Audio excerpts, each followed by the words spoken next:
Hello everyone. Before we start, make sure to like and subscribe to the channel, and leave a comment with where you're from and what time you're watching. That way, YouTube will keep showing you stories just like this one. Now, let's begin. The Saturday it happened. I was deep into reorganizing my home office in our split-level house in suburban Denver. It was late October, around 2018, and I'd been putting off this project for months while juggling my freelance graphic design work. The leaves outside had turned that brilliant amber color that only Colorado aspens can achieve, and I remember thinking how perfect the weather was. Crisp, but not cold. Sunny, but not blazing. I lived alone then, having moved into that house after my divorce 2 years earlier, and honestly, I loved the solitude. The neighborhood was one of those quiet developments where everyone kept to themselves but would wave if they caught your eye. Nothing ever happened there, which was exactly why I'd chosen it. I was knee-deep in old client files, sitting cross-legged on the carpet surrounded by towers of paperwork, when the doorbell rang at 3:47 p.m. I remember the exact time because I'd just checked my phone, annoyed at the interruption. Through the frosted glass panel beside my front door, I could make out the brown silhouette of what appeared to be a UPS uniform. The guy was holding one of those electronic signature devices and had a medium-sized box tucked under his other arm. Now, here's the thing. I order stuff online constantly, probably too much if I'm being honest, so a delivery didn't seem unusual. But something about the way he was standing made me pause with my hand on the doorknob. He was positioned at an odd angle, kind of turned away from the door like he was checking something behind him, and he kept shifting his weight from foot to foot in this nervous, jittery way that didn't match the usual confident stance of the regular delivery drivers. When I opened the door, the first thing that hit me was his smell. Not body odor, but this weird combination of cheap cologne and something medicinal, like rubbing alcohol or hand sanitizer. He was younger than most delivery drivers I'd seen, maybe mid-20s, with these pale gray eyes that didn't quite meet mine when he spoke. His uniform looked authentic enough at first glance, the brown shirt and shorts, the company logo on his chest. But the fabric seemed thinner than usual, and the logo had this slightly off color, like when you print something on your home printer, and the brown comes out more orange than it should. Package for... He glanced down at his device, which I noticed wasn't even turned on. Ms. Jennifer Lawson? That was me. But the way he said it, like he was asking a question rather than confirming, made my chest feel tight. Still, I nodded and reached for the box, expecting him to hand it over and leave. Instead, he pulled the box back slightly and said he needed to verify some information first because it was marked as high value. His voice had this weird flatness to it, like he was reciting lines he'd memorized but didn't quite understand. He asked if I could confirm the last 4 digits of my phone number, which seemed reasonable enough. Except legitimate delivery drivers never asked me that. They just scan, hand over, and go. But I rattled off the numbers anyway, and that's when things shifted. He smiled, but only with his mouth, not his eyes, and said there was a problem with the delivery address in their system, that it was showing up as incomplete. Could he step inside for just a moment to call his supervisor? He held up an old flip phone as if that explained everything, saying the reception was terrible outside, and he didn't want to get in trouble for a failed delivery. Every instinct in my body was screaming at me to say no, to close the door. But I heard myself saying sure just for a minute, and stepping aside to let him in. The second he crossed my threshold, his entire demeanor changed. His shoulders straightened, the nervous energy disappeared, and he casually kicked my front door shut with his heel, while pretending to dial on that flip phone. He wasn't even pressing real numbers.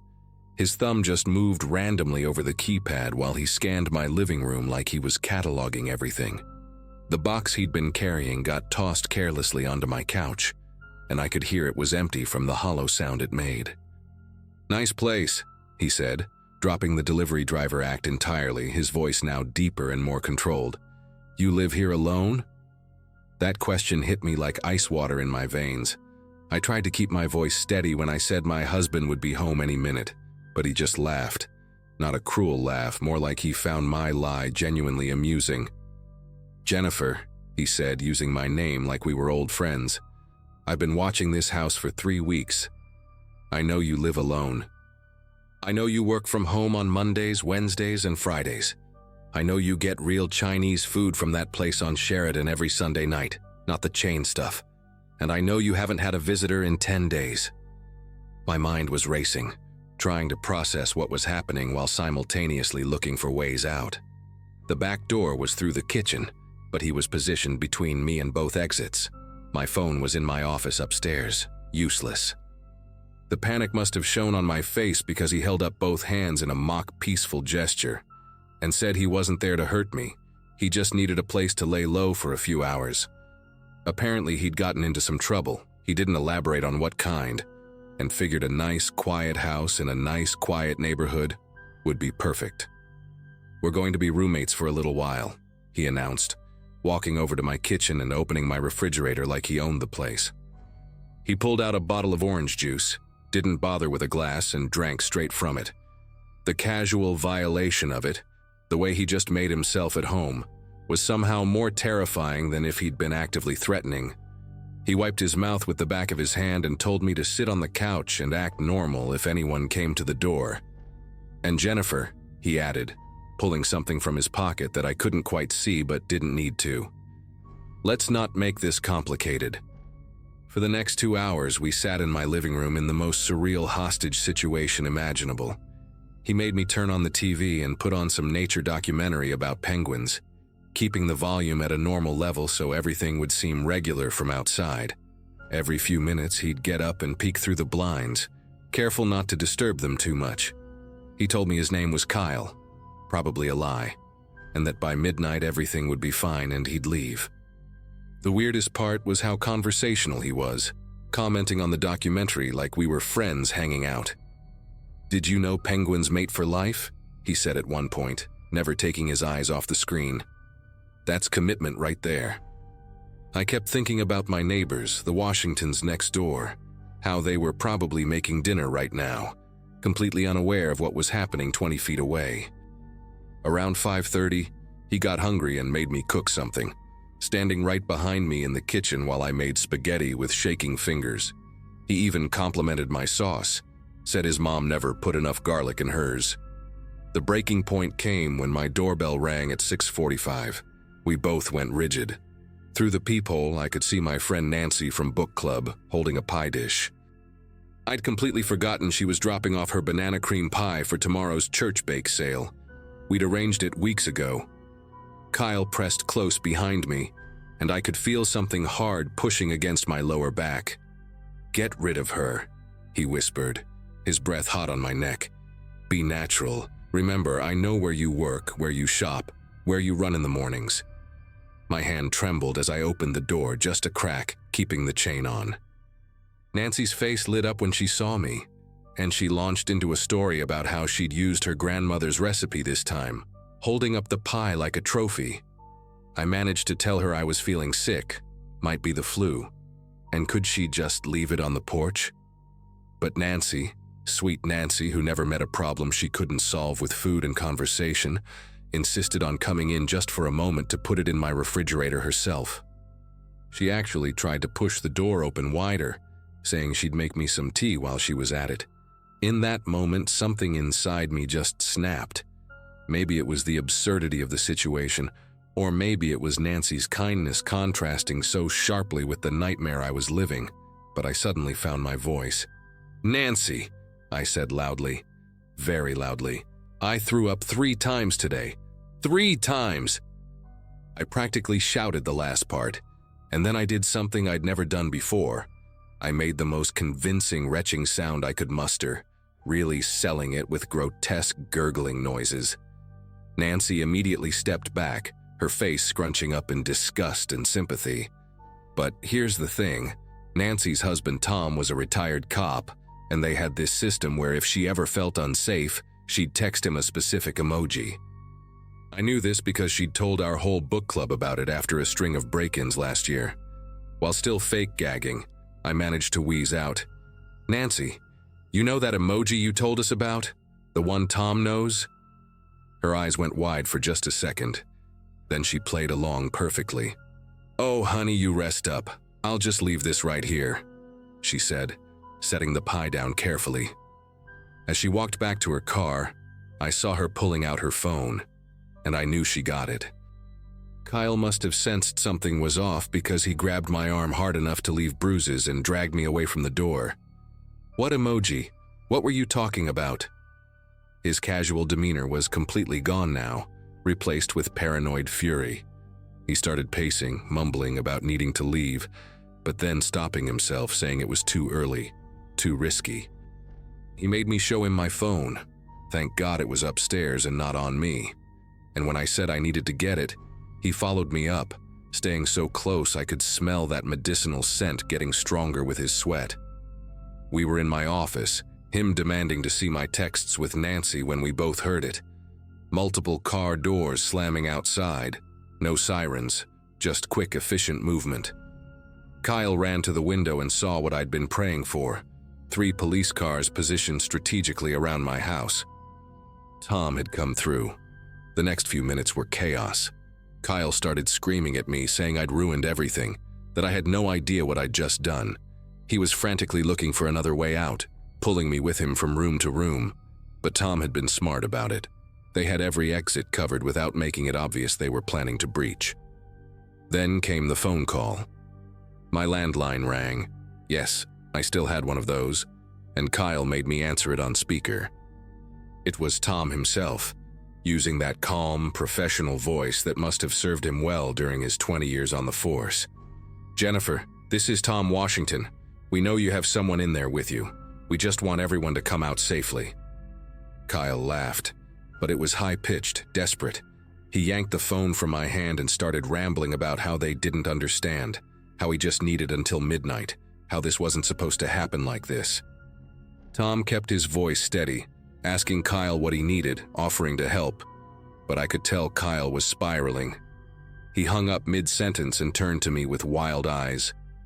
"The attic," he said suddenly. "Old houses like this always have those exterior attic vents. I can get onto the roof from there." He dragged me toward the hallway where the attic access was, and I realized with horrible clarity that he planned to take me with him. But as he pulled down the attic ladder, his grip on me loosened for just a second while he used both hands, and I did the only thing I could think of. I grabbed the heavy glass award I'd won for a design project. It was sitting on the hallway bookshelf, and swung it at his knee as hard as I could. The sound it made was awful, like cracking celery, but worse, and he went down screaming. I didn't wait to see if he'd get up. I just ran. I flew down those stairs faster than I thought possible, crashed through my front door, and literally collided with a police officer who was positioned on my porch. The relief of seeing that uniform, a real uniform this time, made my legs give out completely.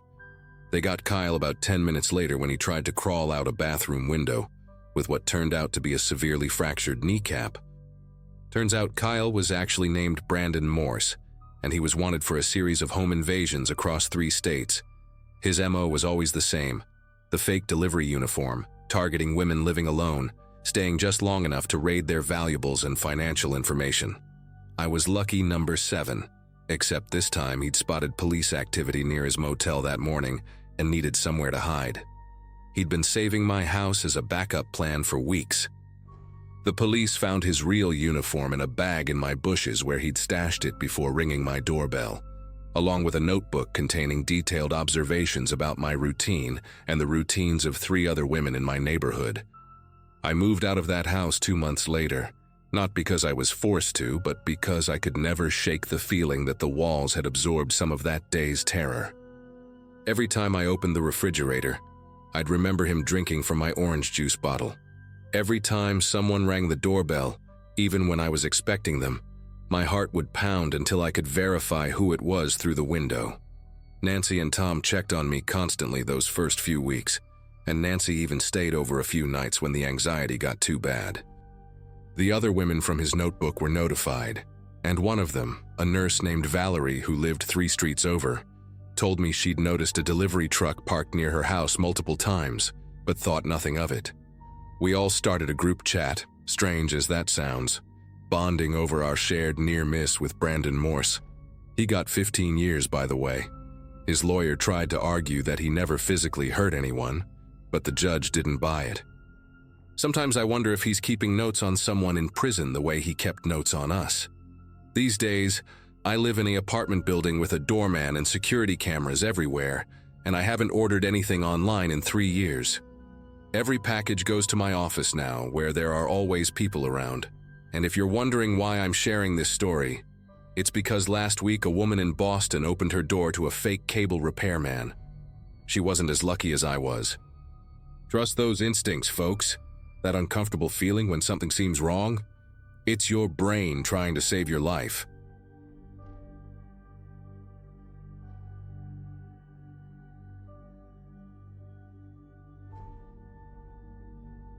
The smell hit me first.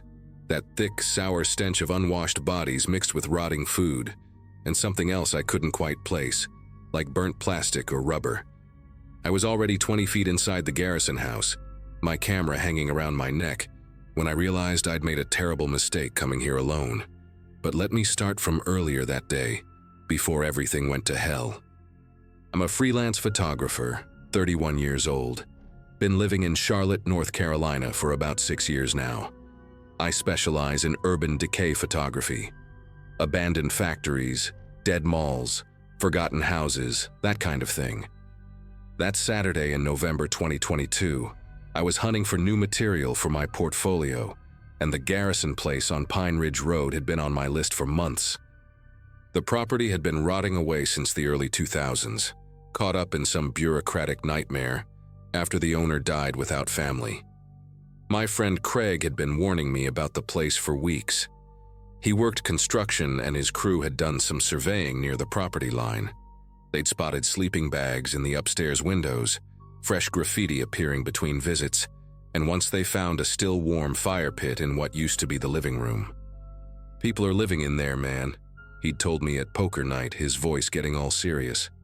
Not just passing through, actually living there. But I'd photographed plenty of squatter camps before in Detroit, Philadelphia, places way rougher than suburban Charlotte. In my experience, homeless folks just wanted to be left alone, especially during daylight hours when they were usually out trying to make some money or find food. I packed my camera bag that morning with the usual gear, extra batteries, memory cards, my tripod, and yeah, pepper spray in my jacket pocket just in case. The drive out to Pine Ridge Road took about 40 minutes from my apartment. It's one of those forgotten stretches on the north side of town where the city just kind of gives up and bleeds into rural nothing. The Garrison house sat at the end of a broken asphalt drive, hidden behind a wall of kudzu and overgrown oak trees. From the road, you could barely see the peaked roof and one broken dormer window. I parked my car about a quarter-mile away at an old gas station that had been closed since the pandemic. Didn't want anyone passing by to spot my vehicle and call the cops. The walk to the house was eerily quiet, just the crunch of dead leaves under my boots, and the occasional crow calling from somewhere in the trees. The front door was exactly how Craig described it, hanging off one hinge with "Keep Out" spray painted in red across what was left of it. I should have paid attention to the details that were wrong from the start. The path through the tall grass leading to the back door was worn down, like someone used it regularly. There were cigarette butts near the front steps, fresh ones with the filters still white, not yellowed from rain and sun. And strangest of all, I noticed the extension cord snaking out from a broken basement window, disappearing into the grass toward the neighboring property about 200 yards away. But I was focused on the light. That perfect afternoon glow filtering through the broken windows would make for incredible shots. I pushed through the front door, careful not to let it slam, and stepped into what used to be a grand foyer. The smell I mentioned earlier didn't hit until I was well inside, after I'd already started setting up my first shot of the curved staircase with its missing balusters. That's when I heard the humming. Not a mechanical sound, but human. Someone humming a tune I didn't recognize, low and meandering, coming from somewhere deeper in the house. I stopped adjusting my camera and held my breath, trying to pinpoint where it was coming from. The kitchen, maybe, or the back hallway that led to what used to be servants' quarters, according to the old floor plans I'd found online. The humming stopped abruptly, like whoever it was had heard me too. I called out a friendly, "Hello, just here taking some photos, don't mean to bother anyone." My voice echoed off the water-stained walls and came back to me sounding thin and scared. No response. I waited maybe 30 seconds, convinced myself it was just somebody passing through who'd probably already slipped out the back, and went back to my camera. The living room was my next stop, a massive space with a collapsed section of ceiling that let in these amazing shafts of light. I was crouched down, framing a shot of an old armchair covered in black mold, when I noticed the sleeping setup in the corner. Not just a sleeping bag, but a whole camp. A stained mattress on wooden pallets to keep it off the damp floor, plastic storage bins lined up against the wall, clothes hanging from a makeshift line strung between two exposed beams. A camp stove sat on a piece of plywood with canned goods stacked beside it. Beans, soup, tuna, all organized by type. Someone had built a small shelf out of broken doors and cinder blocks, with paperback books arranged alphabetically by author. This wasn't just squatting.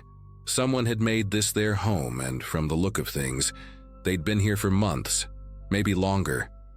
I was backing away from the camp, trying to decide if I should just leave, when I saw the notebooks. There must have been 40 or 50 of them, those black and white composition notebooks you get at the dollar store, stacked in neat rows on a wooden crate. The top one was open, and even from 10 feet away I could see it was filled with writing, tiny, cramped handwriting that covered every inch of the page, even the margins. But what made my chest tighten was what I saw next to the notebooks. A collection of Polaroid photos tacked to the wall in a grid pattern. They were all of people taken from a distance, people at the gas station down the road, people walking dogs, people getting mail. I stepped closer, and my breath caught. The bottom row was all photos taken through windows, people watching TV, eating dinner, sleeping. In one of them, I could make out the date written in ballpoint pen at the bottom. 3 days ago. The floorboards creaked above me. Not the settling kind of creak old houses make, but the deliberate sound of weight shifting from foot to foot. Someone was upstairs, directly overhead, and they were moving toward the staircase. I grabbed my camera bag, my heart hammering so hard I could hear it in my ears, and started backing toward the front door. But then I heard footsteps from the kitchen too. Quick, light steps like someone trying to move quietly but failing. There were at least 2 people in the house with me, and they'd positioned themselves to cut off both exits. The humming started again, louder this time, coming from upstairs. The same meandering tune, but now there were words mixed in, barely audible. Something about visitors and keeping and staying. I couldn't make out all of it, but I heard one phrase clearly as the footsteps reached the top of the stairs. Finally, someone came to stay. I did the only thing I could think of. I ran for the collapsed section of the living room ceiling. The hole was about 8 feet up, but debris had created a kind of ramp of broken plaster and splintered beams. I scrambled up, my camera bag swinging wildly, scraping my palms on exposed nails and rough wood. Behind me, I heard someone burst through the kitchen doorway, not running but walking with these measured, patient steps. "Where you going, photographer?" The voice was raspy, like someone who'd been smoking for decades. "We saw you taking pictures. We've been watching you for 20 minutes. Jerome upstairs, he says you got nice equipment, expensive stuff." I hauled myself through the hole just as footsteps thundered down the stairs. My jacket caught on something and tore, but I kept going, finding myself in what must have been a bedroom, now open to the sky where the roof had caved in. The room was worse than downstairs. Sleeping bags everywhere, at least 6 of them, arranged in a circle around a battery-powered lantern. The walls were covered in more photos, but these were different. They were all of the same house, taken from various angles and distances at different times of day. My stomach dropped when I recognized it. It was my apartment building, photographed from the coffee shop across the street, from the parking garage next door, from the bus stop out front. Mixed in with the photos were handwritten notes. Third floor, corner unit, lives alone, leaves at 9 a.m. Mondays and Wednesdays. No roommate. No girlfriend. Parks in spot 47. They'd been watching me, following me. This wasn't random. They knew exactly who I was when I walked through that door. The humming was getting closer, echoing up through the hole I'd just climbed through. But now there were other voices too, coming from different parts of the house. 3, maybe 4 distinct voices, all talking to each other, coordinating. The collapsed roof was my only way out. I could see the sky, gray and overcast, about 12 feet above me. The edges of the hole were jagged with broken rafters and twisted metal, but there was a beam that looked solid enough to hold my weight. I threw my camera bag up first. It landed on the roof with a heavy thud, then started climbing. Behind me, someone's head appeared through the hole in the floor. It was a woman, maybe 40, with tangled gray hair and eyes that didn't blink enough. "Jerome," she called out, never taking her eyes off me. "He's going through the roof. Get the ladder from the shed." I pulled myself up faster, feeling the beam groan under my weight. My foot slipped, sending a shower of shingles sliding down, and for a moment I thought I was going to fall right back down into that room with her. But I managed to grab the edge of the roof and haul myself up, rolling away from the hole just as hands reached up trying to grab my ankle. I ran across that roof like my life depended on it, which it probably did. The whole structure was rotting. Every step sent pieces of it crumbling away, and I could hear it creaking and shifting beneath me. I made it to the edge and looked down. It was maybe a 15-foot drop to the ground, onto dead grass and probably broken glass and God knows what else. But I could hear them behind me. Multiple people now climbing up through that hole, and Jerome or whoever was coming around the side of the house with a ladder. I jumped, landed hard on my right ankle and felt something pop, but adrenaline kept me moving. I limped and ran through the overgrowth, branches tearing at my clothes until I reached my car. I've never driven so fast in my life. Didn't stop until I was at the police station downtown, where I filed a report with shaking hands while an officer looked at me like I was crazy. They sent a unit out to check the house that evening, but whoever those people were, they were gone. Cleaned out completely like they'd never been there at all. Even the extension cord was gone. The only thing they found was my camera bag, sitting in the middle of that upstairs room, with all the memory cards missing.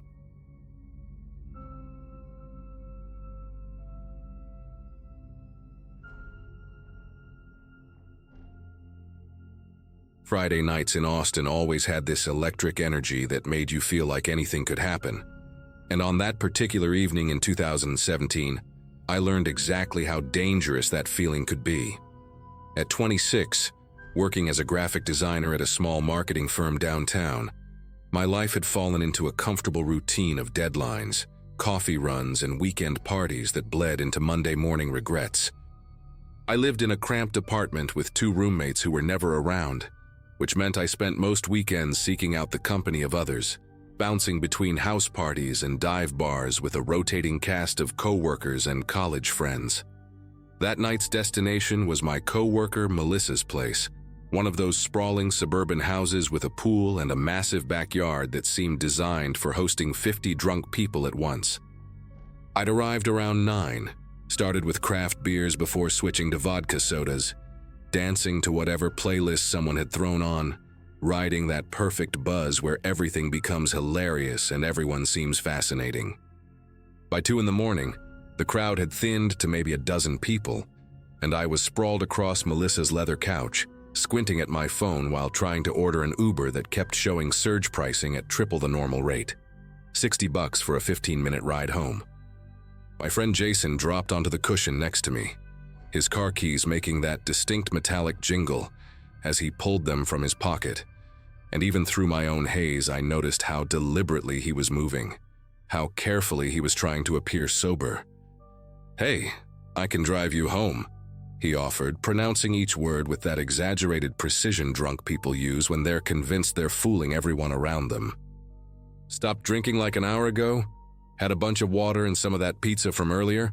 I'm good to go." He lived 2 blocks from my apartment.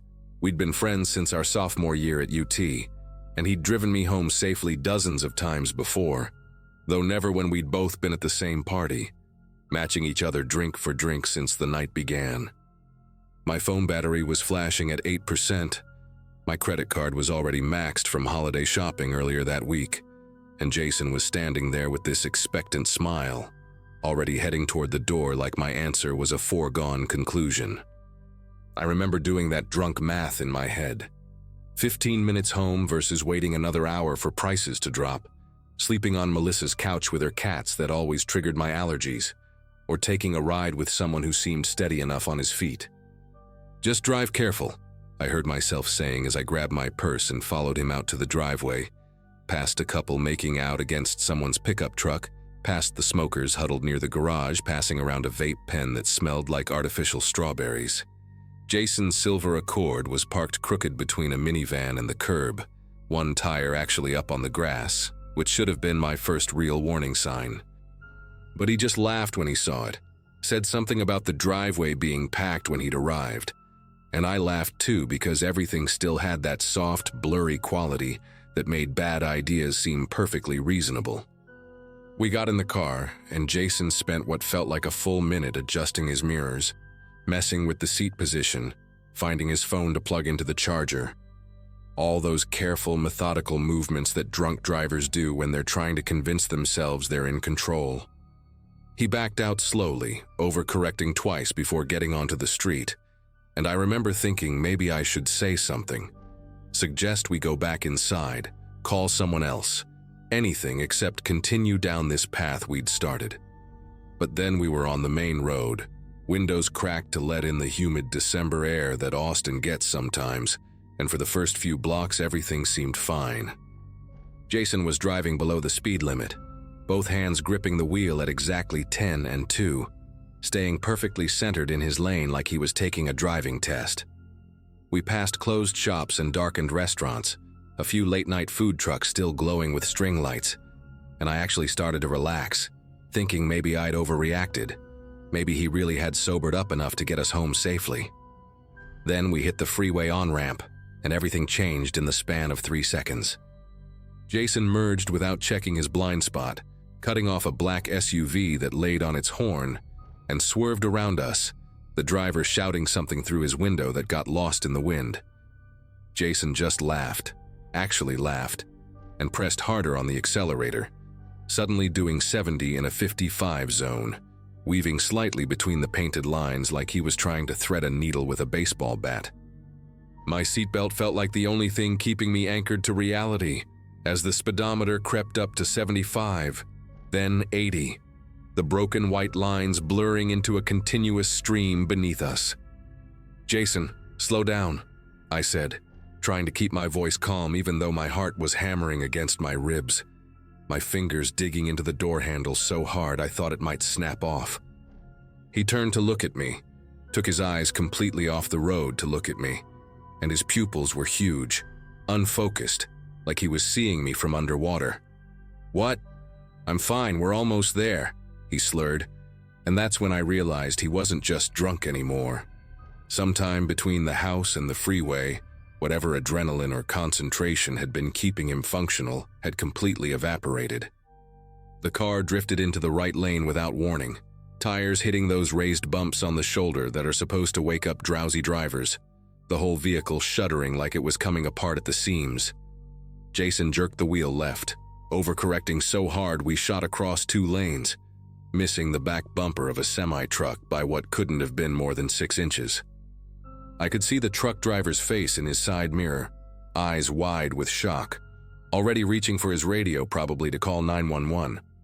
We were doing 85 now, Jason's foot seeming to have forgotten the brake pedal existed, and I watched the exit signs flash by. Riverside, Oldtorf, Woodward, knowing mine was coming up, but also knowing there was no way he could handle an exit ramp at this speed without wrapping us around a concrete barrier. Cars were honking from every direction, some speeding up to get away from us, others slowing down to avoid the inevitable crash they probably thought they were about to witness. Jason was mumbling something about being fine, about people overreacting, his words slurring together into an incomprehensible mess while his head started doing that slow bobbing motion, that meant he was fighting to stay conscious. "Pull over," I screamed, abandoning any pretense of calm, my voice cracking with pure terror as we blew past my exit doing 90 miles per hour. "Jason, pull over now!" But he just grinned at me with this loose, sloppy expression, his eyelids drooping like they weighed 50 pounds each, and I knew with absolute certainty that we were going to die on this freeway. My whole body was rigid with fear, every muscle tensed for an impact that seemed inevitable, and I started doing this insane mental inventory of everything I'd never get to do. Never see my sister graduate from med school, never travel to Japan like I'd been planning, never apologize to my mom for our stupid fight about Thanksgiving plans.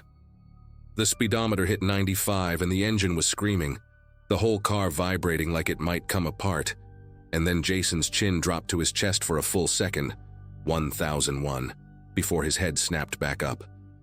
In that moment of pure instinct and desperation, I grabbed the wheel from the passenger side, trying to keep us straight while Jason's hands went slack, the car immediately responding by veering toward the median where the concrete barrier waited to turn us into tomorrow's traffic fatality statistics. Somehow, and I still don't understand the physics of this, my yanking the wheel while screaming Jason's name directly into his ear jolted him back to semi-consciousness just as we were about to sideswipe a Ford F-150 in the middle lane. He grabbed the wheel back from me, overcorrected again, and suddenly we were careening across 3 lanes of traffic toward an exit that appeared like a miracle on our right. Jason took it at 60 miles per hour, tires screaming against the asphalt, the back end of the Accord fishtailing as we flew down the ramp toward a red light at the bottom. "Brake, brake, brake!" I shouted, bracing myself against the dashboard, and Jason stood on the pedal so hard that we skidded sideways through the intersection, barely missing a stop sign before coming to a violent stop in the parking lot of a 24-hour Walgreens. The silence after the engine died was the loudest thing I'd ever heard, broken only by our ragged breathing and the distant sound of sirens that might have been for us, or might have been for someone else entirely. Jason was slumped over the steering wheel, passed out or close to it, and I sat there for maybe 30 seconds just trying to convince my body that we'd actually stopped moving, that we were actually still alive. With shaking fingers, I unbuckled my seatbelt and stumbled out of the car, my legs barely supporting me as I made it around to the driver's side. Jason was completely unconscious now, a string of drool connecting his mouth to the steering wheel, and it took every ounce of strength I had left not to punch him in his stupid, reckless face. Instead, I called 911, then called my roommate Carla, who showed up 20 minutes later in her pajamas and flip-flops, taking one look at me before pulling me into a hug that made me finally start crying. The cops arrived shortly after, took one look at Jason's condition, and arrested him on the spot for DUI once the paramedics confirmed he wasn't having a medical emergency beyond being dangerously intoxicated. His blood alcohol was 18, more than twice the legal limit, and the officer who took my statement told me we were lucky to be alive, that he'd seen accidents with far less impaired drivers that had ended with multiple fatalities. I gave my statement while sitting on the curb outside Walgreens, watching the red and blue lights reflect off the store windows, still feeling the phantom sensation of the car swaying beneath me. The aftermath was swift and brutal for Jason. He lost his license, got sentenced to 90 days with 60 suspended, had to attend mandatory AA meetings for a year, and paid thousands in fines and legal fees. But that wasn't what ended our friendship. What ended it was when he called me 2 weeks later, not to apologize, but to ask if I could tell the court that he'd seemed fine to drive, that maybe I was exaggerating how bad it had been, because I'd been drinking too. I hung up on him mid-sentence and blocked his number on everything, and when mutual friends asked what had happened between us, I just told them to never get in a car with Jason if he'd had even one beer. Some of them thought I was being dramatic until word got around about his arrest, about how he'd blown .18, about how we'd nearly killed ourselves and probably others on I-35 that night. The thing that still gets me, that makes me obsessively check my Uber driver's sobriety and offer to pay for anyone's ride home if they've been drinking, is how normal everything had seemed in those first few moments.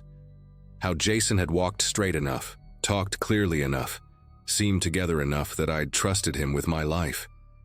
I found out later from Melissa that 3 other people had left that party driving drunk that same night, and that one of them, a guy named Paul who worked in accounting, had gotten pulled over 2 miles from his house and arrested without incident. But there was another girl, someone's +1 whose name I never learned, who'd wrapped her car around a telephone pole on some back road trying to avoid the main streets where cops might be.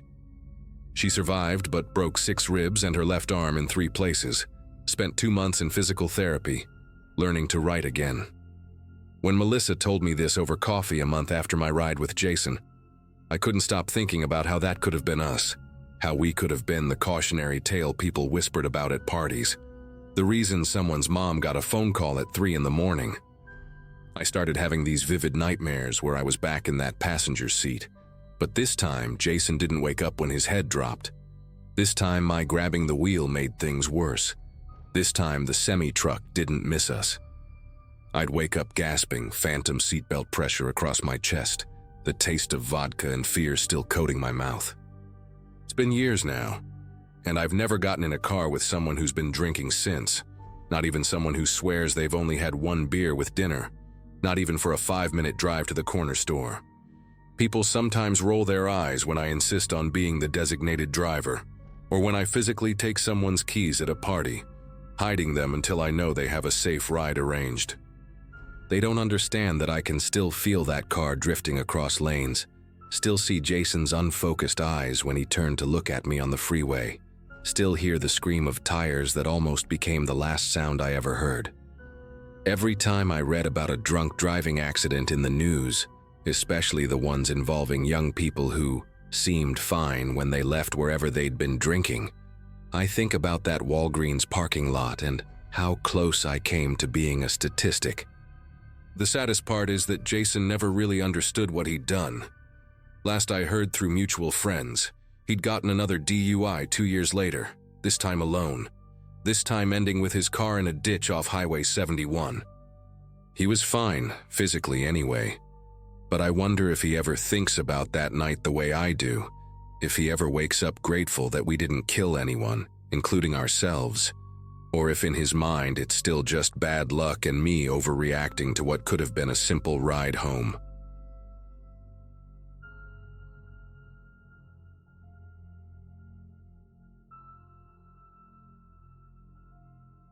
The marketing startup that hired me in Seattle promised innovation and creativity, but mostly delivered 60-hour weeks and lukewarm coffee in the break room. Summer of 2015, fresh off a brutal breakup and desperate to leave Portland behind, I packed everything I owned into my beat-up Corolla and drove north to start over. Capitol Hill seemed like the perfect neighborhood for someone in their mid-20s. Trendy bars, vintage shops, coffee places on every corner, except experiencing any of it alone felt pathetic. My studio apartment cost more than my parents' mortgage back in Ohio, and for what? 400 square feet where I ate takeout straight from containers while watching Netflix on my laptop because I hadn't even bought a TV yet. My college friends were scattered across Portland and San Francisco, living their best lives according to Instagram, while I spent Friday nights reorganizing my closet and pretending I was too tired to go out anyway. Tinder wasn't part of the plan, but after 3 months of talking to nobody except baristas and my married-with-kids coworkers, desperation won. His profile popped up on a Wednesday night while I was eating cold pad thai and swiping half-heartedly through the usual parade of fish photos and gym mirror selfies. Ethan, 31, worked as a graphic designer somewhere near Pioneer Square, and every single photo actually showed his personality instead of his abs. The first one captured him at a pottery class in Fremont, completely focused on a lopsided bowl while clay splattered his vintage Sonic Youth t-shirt. The second showed him at a food bank, wearing this aggressively bright orange volunteer apron and making an exaggerated shocked face at a can of something, mid-conversation with an elderly woman who was cracking up. Another photo had him on what looked like a hiking trail, crouched down photographing a banana slug, with the concentration of a National Geographic photographer, which honestly made me laugh out loud alone in my apartment. We matched instantly, and within 5 minutes he sent a message that wasn't "hey" or some creepy pickup line. He'd noticed the photo of me attempting to eat at Dick's Drive-In while seagulls dive-bombed my fries and wrote, "Strategic error going to Dick's without establishing a seagull defense perimeter. Amateur move. The secret is to sacrifice one full fry at least 10 feet away as a decoy."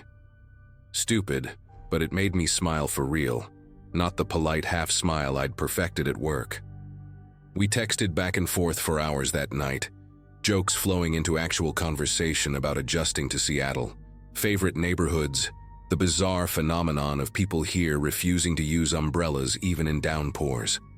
By midnight, my thumbs were sore from typing and my face hurt from grinning at my phone like an idiot. The next few days blurred together in a constant stream of messages.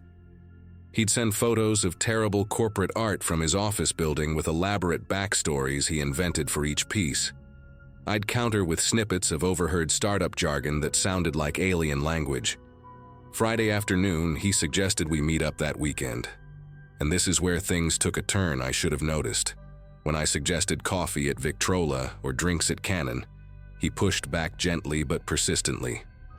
His apartment was so much more comfortable, he said, and he'd been perfecting this Thai curry recipe he wanted to try out. Plus, his place had this amazing view of the Sound from the balcony, and parking was impossible in Capitol Hill on Saturdays anyway. Every excuse sounded reasonable in isolation, wrapped up in self-deprecating humor about being a homebody who'd rather cook than deal with crowds. My gut twisted a little. Every woman knows you don't go to a stranger's apartment on the first date, but loneliness makes you stupid, and his messages had been so normal, so consistently funny and respectful. He sent me his LinkedIn, his Instagram, even a photo of his driver's license for safety without me asking. His address was in Ballard, a nice neighborhood full of young professionals and families.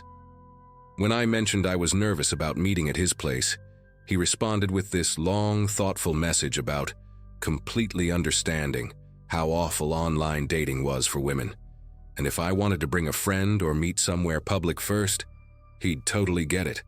The reverse psychology worked perfectly.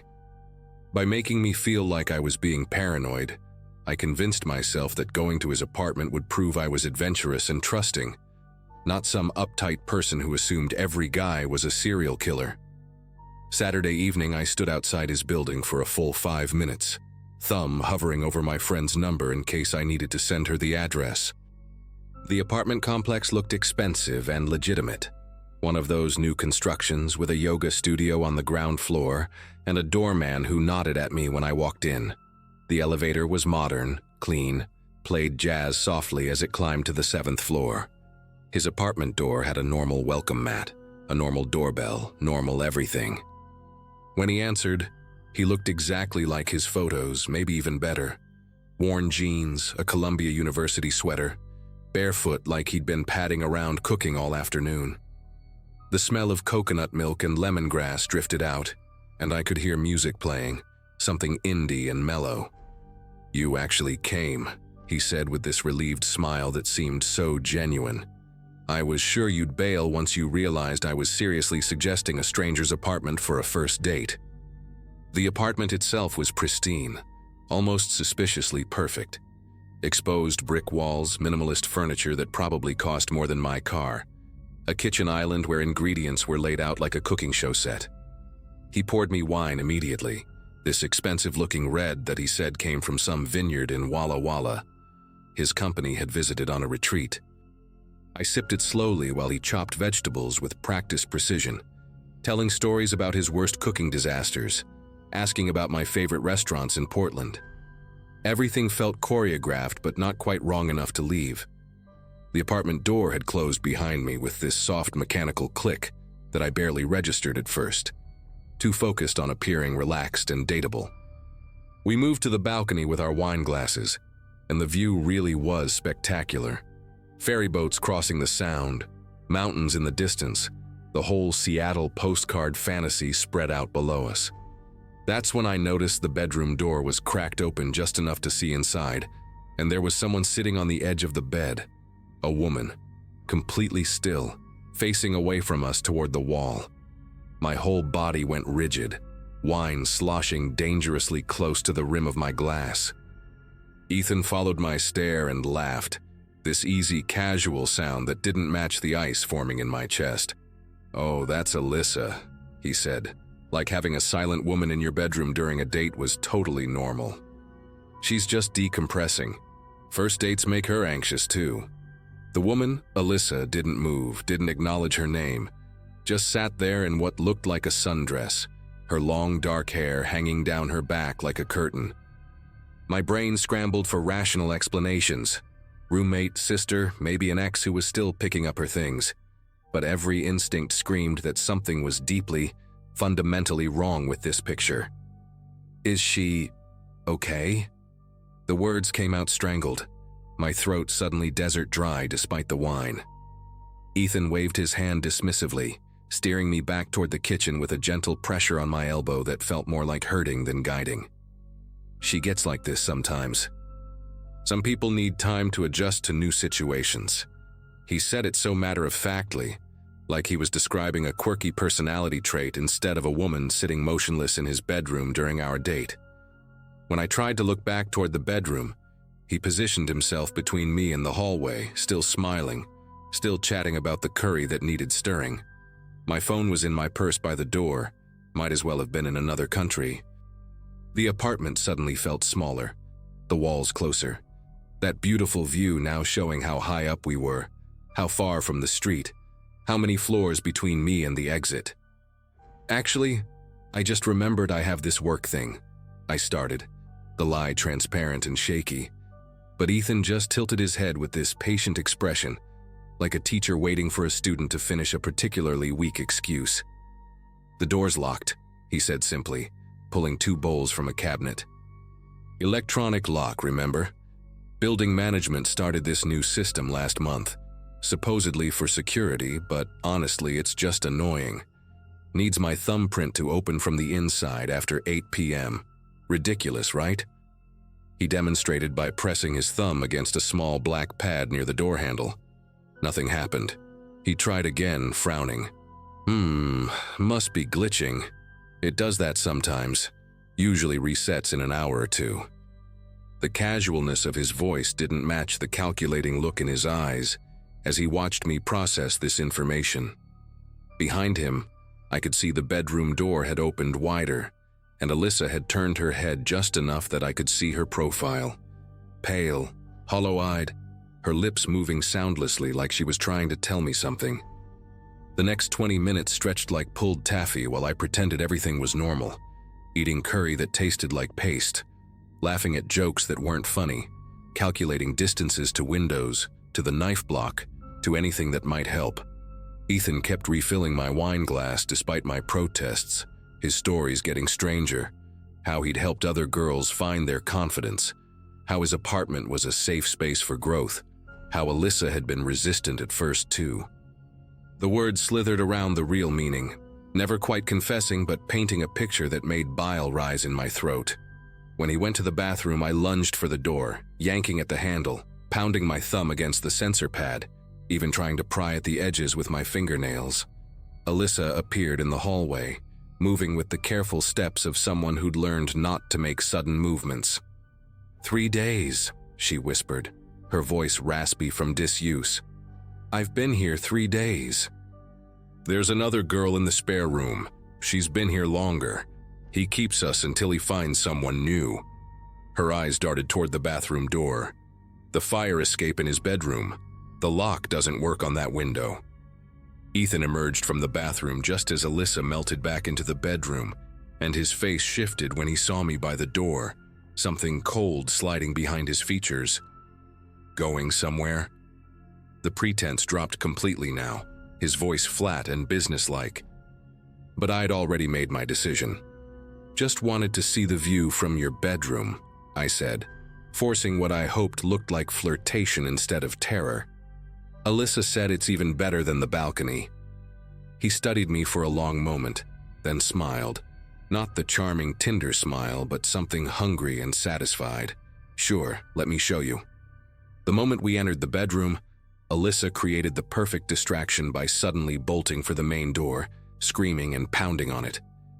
Ethan cursed and rushed after her, and I didn't hesitate. I sprinted for the window, shoving it open and climbing onto the fire escape. 7 floors down, my legs shaking so hard I could barely manage the ladders, his shouts echoing above me, then Alyssa's voice joining mine as she followed. We made it to the street, both of us, then eventually all 3 of us when we went back with the police for the girl in the spare room. The police found enough evidence in his apartment to charge him with false imprisonment, kidnapping, and a dozen other things I can't even remember, because the detective's words kept buzzing in and out like a broken radio. The girl from the spare room, Harmony, had been there for 2 weeks, surviving on meal replacement shakes and whatever he brought her, too terrified to attempt escape after he'd shown her what he claimed was a recording of her parents' house, threatening what would happen if she tried to leave. The electronic lock story was partially true. He'd illegally modified his apartment's security system to trap women inside, a discovery that led to 3 other cases in different cities where he'd lived before.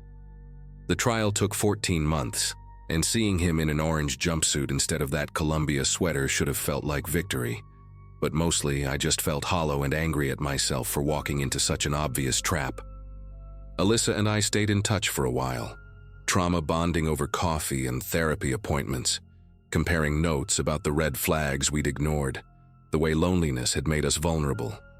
She told me he'd used the same pottery class photo on her, the same carefully crafted messages, even the same Thai curry recipe as bait. We testified together, hands clasped under the defendant's table while his lawyer tried to paint us as willing participants who'd had regret afterwards. 30 years he got, with possibility of parole in 15. Sometimes I still check my door locks obsessively at night, and I haven't used a dating app since, but at least I can sleep knowing he's locked up now, and his door only opens when someone else decides it should. The irony isn't lost on me, and I hope it's not lost on him either, sitting in a cell he can't thumbprint his way out of.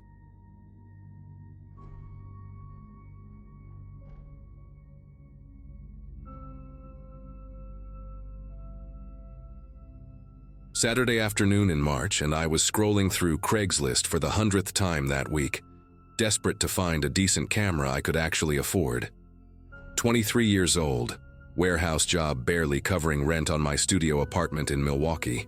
I needed something to get my photography side hustle off the ground.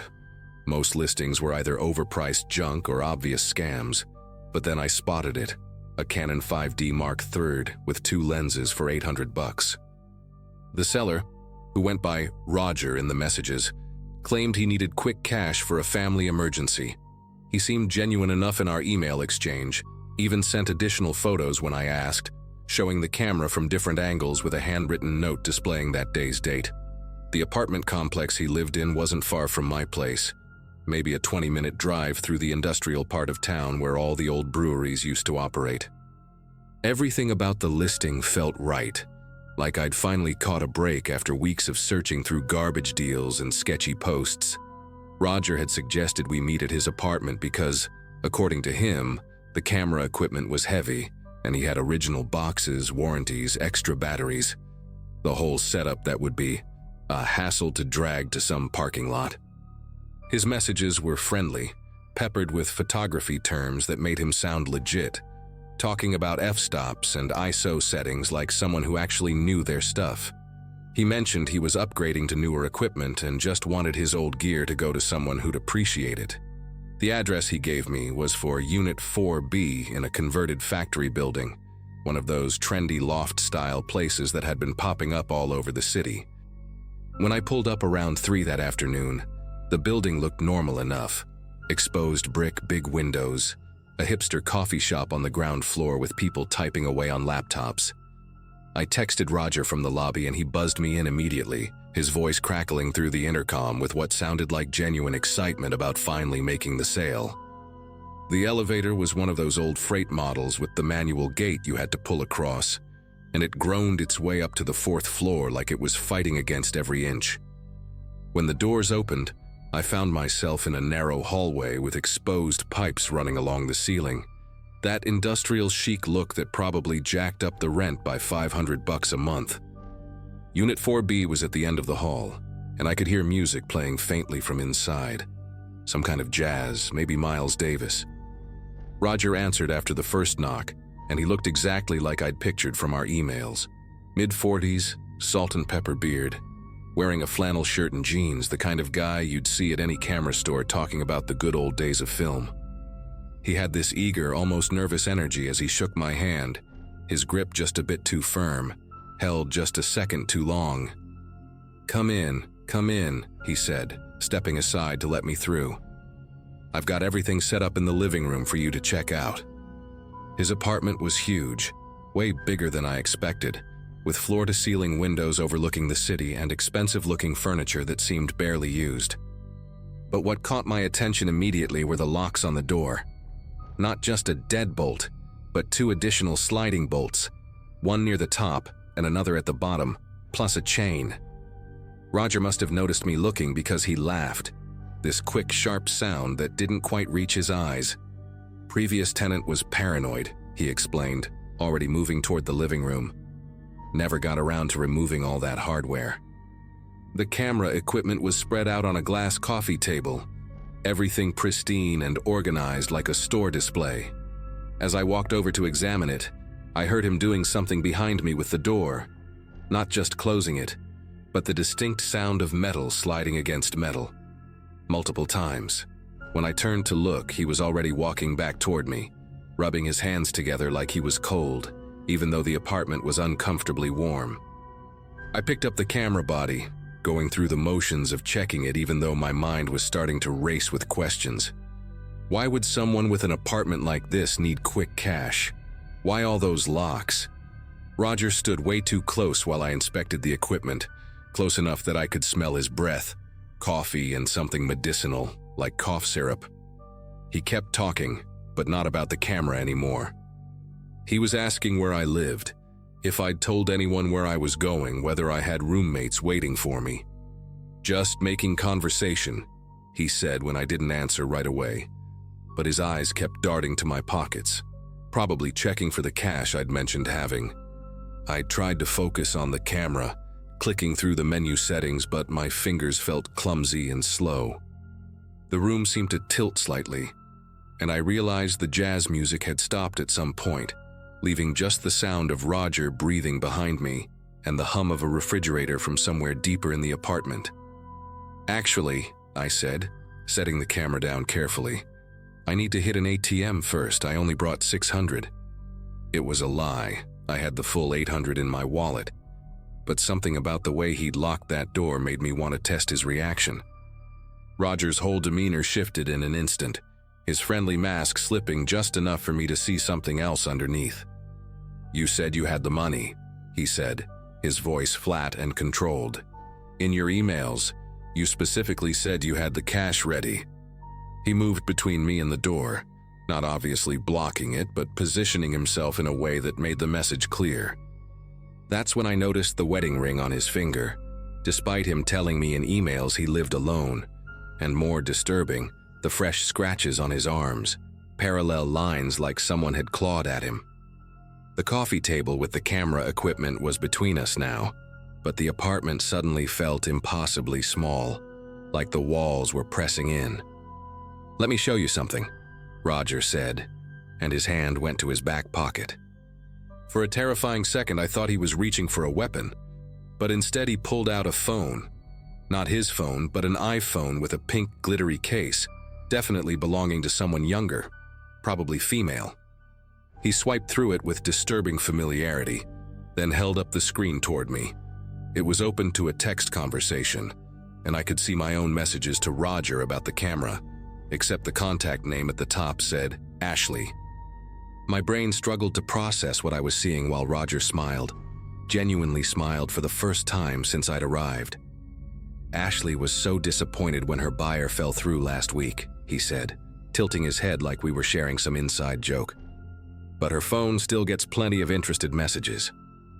Amazing what people will do for a good deal, right? My mouth went completely dry as I understood. There was no Roger, no camera for sale, and I was standing in the apartment of someone who had done this before. Without thinking, just pure instinct, I grabbed the camera from the table and hurled it at the window. The sound of it hitting the glass was like a gunshot in the quiet apartment, and even though it didn't break through, it left a spider web of cracks. Roger lunged forward, not at me but at the camera, scrambling to pick it up like it actually mattered to him. That gave me the seconds I needed to bolt toward the door, my fingers fumbling with the locks while my whole body shook with adrenaline. The chain was easy, but the sliding bolts were stiff, painted over, and Roger was already getting up, the camera cradled in his arms like a baby. "That's a $1,200 lens," he screamed, his careful composure completely gone. The bottom bolt finally gave way just as his hand grabbed my shoulder, fingernails digging through my shirt. I twisted hard, hearing fabric tear, leaving him holding a piece of my shirt as I yanked the door open and stumbled into the hallway. I ran toward the elevator, but could hear Roger behind me, barefoot slapping against the concrete floor. The freight elevator was still on the 4th floor, but there was no time to pull that heavy gate closed and wait for it to descend. I spotted the stairwell door and crashed through it, taking the steps 3 at a time, using the railing to swing myself around each landing. Roger followed for 2 floors, his shouts echoing in the stairwell. Not threats, but bizarre complaints about the damaged camera, about how I didn't understand the arrangement, about how Ashley had been much more cooperative. By the 2nd floor, his voice had faded, and I burst out into the coffee shop through a side entrance I hadn't noticed before. Everyone looked up from their laptops, some college kid with huge headphones, a woman with a baby stroller, 2 guys in business suits having a meeting. I must have looked insane, shirt torn, sweating and gasping for breath, but I didn't care. I kept moving, straight through the shop and out onto the street, didn't stop running until I reached my car 4 blocks away, where I'd parked it to avoid paying for a meter. My hands shook so badly it took 3 tries to get the key in the ignition. As I drove away, I kept checking the mirrors, expecting to see Roger somehow following me, but there was just normal Saturday traffic. At a red light, I finally pulled out my phone to call the police, but hesitated. What would I even say? That I went to buy a camera and the seller was creepy? That he had someone else's phone? I didn't even know his real name, and technically, he hadn't done anything illegal that I could prove. Instead, I drove to a busy gas station and sat in my car for 20 minutes, doors locked, trying to stop shaking. I searched online for Ashley Milwaukee missing person and found 3 different results from the past year. One of them, Ashley Brennan, 19 years old, had disappeared after telling her roommate she was going to buy a laptop from someone online. Never found. The police report mentioned her phone last pinged at an address in the industrial district, but the lead went nowhere. I sat there staring at her photo, this girl with bright eyes and a genuine smile, knowing exactly where her phone was now. I did end up calling the police from that gas station parking lot, giving them every detail I could remember. The apartment number, Roger's appearance, the pink phone case, Ashley Brennan's name. The officer who took my report sounded interested at first, especially when I mentioned Ashley, but then asked if I'd been physically harmed or if any crime had been committed against me. When I admitted that, technically no, I hadn't been hurt and nothing was stolen, his tone changed. He said they'd look into it and have someone check the apartment, but warned me that without evidence of a crime, there wasn't much they could do. 2 days later, a detective called me back. They'd sent officers to Unit 4B, but the tenant, a Mr. George Hoffman, wasn't home. The building manager said Hoffman had been a model tenant for 2 years, quiet, paid rent on time. Without a warrant, they couldn't search the apartment, and my story alone wasn't enough for a judge to sign one. The detective suggested I be more careful about meeting strangers from the internet, and that was that. For weeks afterward, I checked Craigslist obsessively, looking for new camera listings that seemed too good to be true. I found 4 that matched Roger's style. Same kind of friendly tone, similar excuses about needing quick cash, all suggesting to meet at their place. I reported each one, sent screenshots to that detective, even made a dummy email account and responded to one just to confirm the writing style was the same. Nothing ever came of it. Ashley Brennan is still listed as missing. I know Roger or George or whatever his real name is probably still lives in that apartment, with its multiple locks and someone else's phone, maybe several phones by now. Sometimes I dream about that moment when he showed me Ashley's phone, the casual way he swiped through it, and I wake up drenched in sweat thinking about what would have happened if that camera hadn't been so important to him, if he'd chosen to grab me instead of it. I don't buy anything online anymore. I know that's not rational, but every time I even think about it, I remember the sound of those locks sliding closed behind me and Roger's breath on my neck while I held that camera, trapped in a stranger's apartment with no easy way out.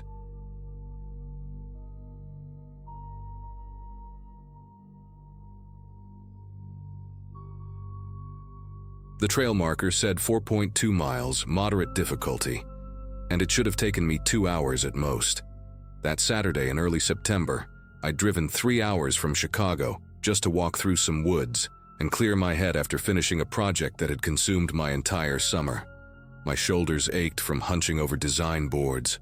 My apartment smelled like stale coffee and desperation, and I desperately needed to remember what trees and dirt and actual air felt like. A colleague had raved about this particular trail system during one of our rare lunch breaks, said the overlook at the end made the whole drive worth it, especially if you caught it right before sunset when the light hit the valley just right. I'd thrown some basics in my car that morning: water, protein bars, my ancient but reliable hiking boots, and headed out after lunch, aiming to start the hike around 4:30 to avoid the afternoon heat. When I pulled into the gravel parking area at the trailhead, only 2 other cars sat there, both dusty and clearly abandoned since dawn, based on the collection of leaves stuck under their wipers. The information board had the usual warnings about wildlife, staying hydrated, not leaving the marked path, standard Park Service paranoia. But underneath all the official signage, someone had duct-taped a piece of notebook paper with shaky handwriting. Buddy system recommended after 5 p.m. The tape was weathered and peeling at the corners, like it had been there for months. I checked my phone, 4:35 p.m., plenty of daylight left in early September. The sun wouldn't even start setting until after 7, and the loop was supposed to be clearly marked the whole way. I grabbed my small backpack, locked my car, and started toward the trailhead, actually excited to move my body after 2 months of barely leaving my desk.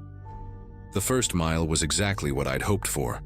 Packed dirt path winding through tall oaks and maples, birds chattering overhead, that perfect temperature where you're warm in the sun but cool in the shade. I passed a couple coming down, probably in their 60s, matching hiking poles and those zip-off pants that outdoorsy people always seem to wear. They nodded and smiled, the woman saying something about the view being spectacular today. About 20 minutes in, I caught up with a guy photographing mushrooms growing on a fallen log. Expensive camera with a macro lens, completely absorbed in his work. He barely glanced up when I passed. These little interactions made me feel secure, normal, like this was just another popular day hike that hundreds of people probably did every weekend. The trail curved gradually upward, not steep enough to be challenging, but enough to get my heart rate up and make me feel like I was actually exercising. Around the 1.5 mile mark, the trail split. A wooden arrow pointed left for Ridge Loop Continue and right for Valley Shortcut, 1 mile to parking. I stayed left, following the loop as planned, and noticed how the forest seemed to thicken here, the trees growing closer together, their branches creating a canopy that blocked out more light than before. The path narrowed too, from a comfortable 2-person width to barely enough room for one. The birds had gone quiet, which I told myself was normal for late afternoon. They were probably settling in for the evening. But the silence was different from peaceful. It was heavy, like the forest was holding its breath. I could hear my own footsteps crunching on twigs and dried leaves, my breathing getting slightly labored from the incline. And underneath it all, this weird sensation that made me turn around for the first time. The path behind me was empty, just shadows and trees, but I couldn't shake this feeling that the forest was watching me. Not in a mystical way, just aware. That's when I heard it, A soft crack about 30 feet behind me, like someone had stepped on a branch. I stopped, listened, told myself it was probably a deer or a raccoon. Wildlife, right? These woods were full of animals, but animals don't usually follow the trail. They cross it, maybe parallel it for a bit, but they don't stay on the actual path that humans use. I started walking again, faster now, and tried to focus on the rhythm of my steps. But there it was again. Another crack, another footfall, matching my pace but slightly delayed, like an echo that came a beat too late. When I sped up, the sound sped up. When I slowed down, it slowed down. My rational brain kept insisting it was just my imagination, maybe an acoustic trick of the narrow trail, bouncing my own footsteps back at me. But my body knew better. Every instinct I had was screaming that something was wrong, that I needed to get out of there. I pulled out my phone to check the time, 5:43 p.m., and noticed I had no signal. Not unusual for trails, but it made me feel suddenly, violently alone. The sun was getting lower, casting longer shadows across the path, and I realized I hadn't seen another person for over an hour, not since the mushroom photographer. The trail curved sharply ahead, disappearing behind a cluster of thick pines, and I had this overwhelming urge to run around that corner, to put distance between myself and whatever was behind me. But running felt like admitting something was actually wrong, like breaking some unspoken rule that would make everything worse. So I compromised. I walked faster, my boots hitting the ground harder, making more noise to maybe scare off whatever animal was back there. Except animals usually get scared. Animals run away when you make noise. This didn't. The footsteps behind me just adjusted again, maintaining that same careful distance, never getting closer but never falling farther behind either. The overlook was supposed to be at the 2-mile mark, just past a series of switchbacks that would take me higher up the ridge. I could see the trail starting to zigzag ahead, and I made a decision. I would get to the overlook, take a quick photo to prove I'd made it, then head straight back down. Forget completing the loop. As I started up the first switchback, I risked another glance behind me. The trail was still empty, but I caught something. Movement, maybe. Or just a shadow that seemed out of place about 40 feet back, right at the edge of where the path curved out of sight. It was gone so fast I couldn't be sure I'd seen anything at all. But then I heard breathing. Not mine. I'd been holding my breath without realizing it. This was different, heavier, controlled, like someone trying to breathe quietly but not quite succeeding. The sound drifted up from below as I climbed the switchback, and for the first time, real fear hit me. This wasn't my imagination. Someone was following me. I abandoned any pretense of casual hiking and started moving with purpose, taking the switchbacks as fast as I could without actually running. My thighs burned from the steep incline, and sweat dripped down my back despite the cooling air. Each time I turned a corner, I'd look back, and each time the trail would be empty. But the sounds never stopped. Footsteps when I walked, silence when I paused, breathing that seemed to get closer even though I never saw anyone. On the third switchback, I spotted something that made me stop cold. There was a footprint in a muddy patch, fresh, the edges still sharp and defined. It was from a boot, larger than mine, with a distinctive tread pattern, diagonal lines crossing in a diamond pattern. I knew it was fresh because I could see my own print from where I'd stepped moments before, and this one was on top of a leaf that I remembered stepping around. Someone had walked here after me recently, maybe only seconds ago. They were closer than I'd thought. The overlook came into view suddenly, opening up from the claustrophobic forest into a wide, rocky outcrop with a wooden railing along the edge. The valley spread out below, bathed in golden late-afternoon light, absolutely beautiful and absolutely irrelevant because all I could think about was that I was trapped. The overlook was a dead end. The only way out was back the way I'd come. I walked to the railing, pretending to admire the view, while my mind raced through options. I could hear footsteps approaching now, no longer trying to match mine, just steady and deliberate on the gravel. I gripped the railing and turned around. A man emerged from the tree line, tall, maybe mid-40s, wearing dark hiking clothes and those same boots I'd seen the print from. He had one of those faces that was completely forgettable, except for his eyes. Pale gray, unblinking, focused on me with an intensity that made my stomach clench. He didn't say anything, just walked to the opposite end of the overlook and stood there, hands in his pockets, looking out at the view like any normal hiker would. But nothing about this was normal. The way he positioned himself between me and the trail back, the way he kept glancing at me from the corner of his eye while pretending to look at the scenery, the small smile playing at the corner of his mouth, like he was enjoying some private joke. I pulled out my phone, made a show of taking photos of the valley, then pretended to check messages even though I still had no signal. My mind was calculating distances. He was about 15 feet away, the trail entrance another 10 feet beyond him. If I ran, would I make it past him? And even if I did, then what? It was at least 2 miles back to my car through darkening woods with him right behind me. I forced myself to stay calm, to breathe normally, to act like just another hiker enjoying the view, but my body was coiled tight, ready to bolt at the slightest movement from him. The sun was dropping lower, painting everything in shades of orange and red, and I knew that once it set, once darkness fell, whatever thin protection the daylight offered would be gone. Then he spoke, and his voice was worse than the silence. Soft, conversational, like we were old friends meeting by chance.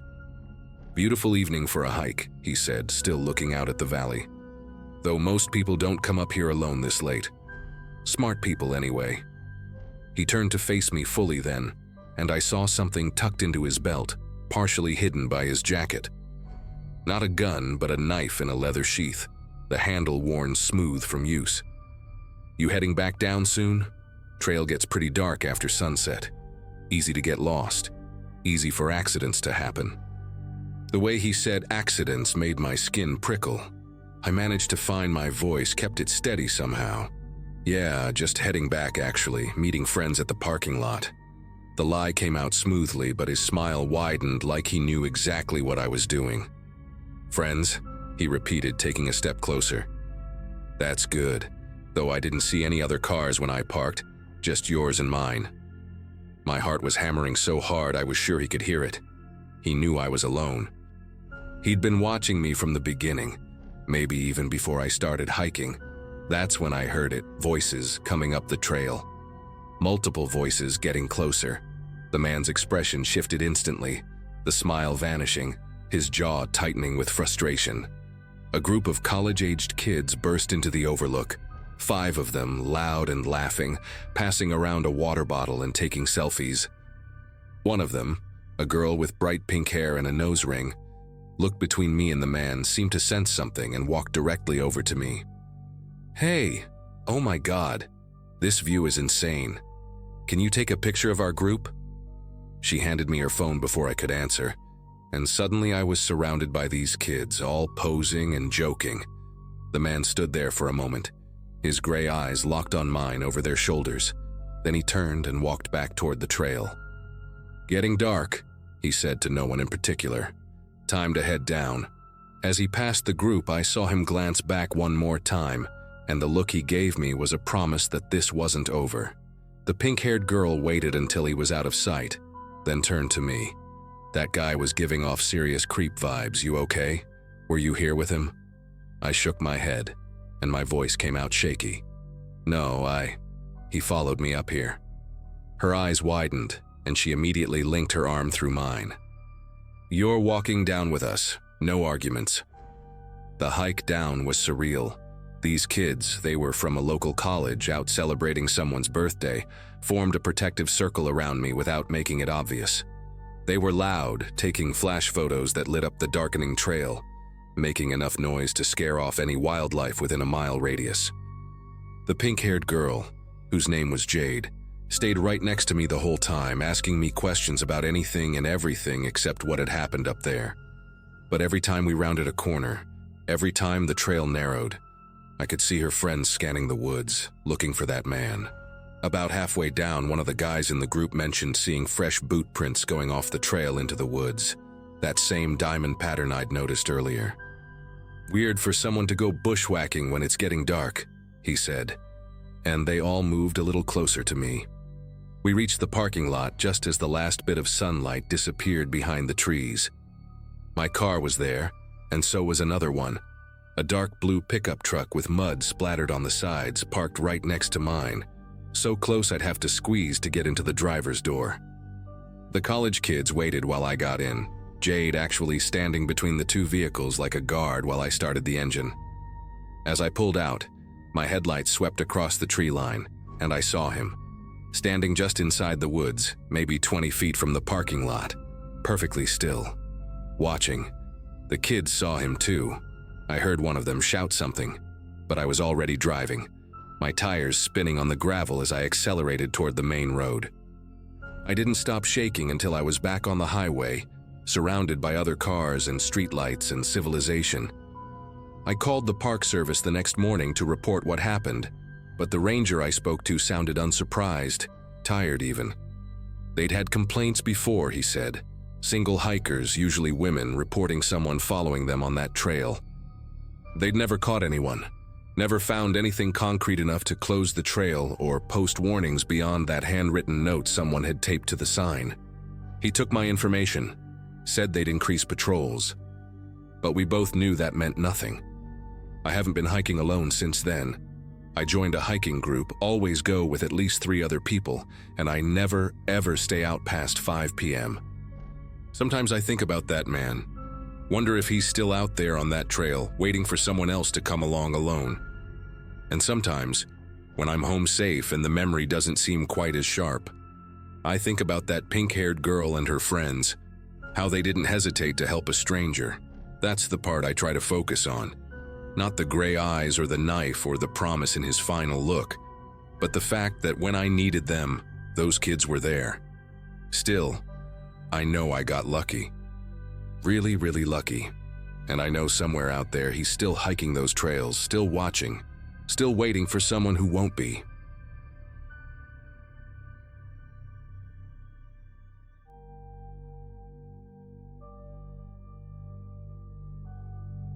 I'd been living in a small Midwestern town back then, working odd jobs during the week and spending weekends at the only decent bar we had. Everyone in town knew each other, and it wasn't unusual to run into the same group of faces every Friday night. That evening, I'd gone out with a couple of friends from work, nothing out of the ordinary. We drank, we laughed, we sang along to the jukebox until my throat was raw. By the time the place closed, I knew I'd had too much, but pride and stubbornness have a way of convincing you that you're fine when you're anything but. My buddies told me to crash at their place, but I brushed it off. The thought of my own bed pulled me harder than reason. The streets were quiet as I made my way to my car, the kind of silence that makes every step sound exaggerated. My keys jingled in my pocket, and in hindsight, that noise felt louder than it should have. Sliding into the driver's seat, the smell of stale cigarettes and spilled beer from past nights hit me, mixing with the faint scent of gasoline that always lingered in that old sedan. I remember fumbling with the ignition, taking a second longer than usual to get the engine started. The dashboard lights glowed dull orange, and for a moment, I sat there staring at them, like they were daring me to make the worst decision of my life. The first stretch of road wasn't too bad. Street lamps lit the main drag through town, and I felt a false sense of control gripping the wheel with one hand and resting the other on the window frame. But once I turned onto the back road that cut through the woods, everything changed. The darkness swallowed the car, and the only light came from my high beams catching the trees on either side. The road there had always been tricky. Sharp bends, sudden dips, patches of uneven asphalt that rattled your teeth if you hit them too fast. My head was buzzing, my eyes struggling to focus, but I kept pressing forward, convinced I could handle it. I don't remember the exact moment I lost control, but I recall the sound. Tires skidding across gravel, a gut punch screech that echoed in the night. The steering wheel jerked violently, and suddenly the world spun in every direction. Branches smacked against the windshield, the seatbelt cutting into my chest as the car careened off the pavement. Metal groaned, glass shattered, and then everything went still. The kind of stillness that makes you wonder if you're even alive. I sat there breathing hard, the smell of burnt rubber and leaking coolant filling the air inside that crumpled shell, and all I could hear was the faint ticking of the engine cooling down. When I finally managed to unclasp the seatbelt and push the door open, the cold night air rushed in, carrying the damp scent of soil and pine needles. My legs wobbled as I stepped out, crunching over broken glass scattered like ice across the ground. The headlights were still on, angled awkwardly into a ditch, throwing a pale beam across the trees. That light revealed just how mangled the front of the car had become. Hood bent upwards, one tire completely blown, smoke curling from under the crumpled metal. My heart pounded, and though I stood outside, the sound of the crash kept replaying inside my head, like a sick loop I couldn't stop. Then I noticed the other car. Not even 30 feet ahead on the opposite side of the road, a compact sedan sat sideways, its driver's side caved in as if a giant fist had slammed it. My stomach clenched when I realized I hadn't just gone off the road alone. Someone else had been dragged into my stupidity. The other car's hazard lights blinked weakly, flashing red against the dark forest backdrop. That flicker was hypnotic, steady, unforgiving. I stumbled toward it, dread weighing down each step until I reached the shattered window. Inside was a young woman, maybe mid-20s, her long hair tangled, a streak of blood across her temple. She was breathing, shallow but steady. Relief hit me for a split second before the guilt came crashing back even harder. I tried talking to her, my voice hoarse, words tumbling out in panicked bursts. Her eyes fluttered but didn't open fully. I kept repeating that help was coming, though I hadn't even called yet. My hands were useless, trembling as I fumbled for my phone.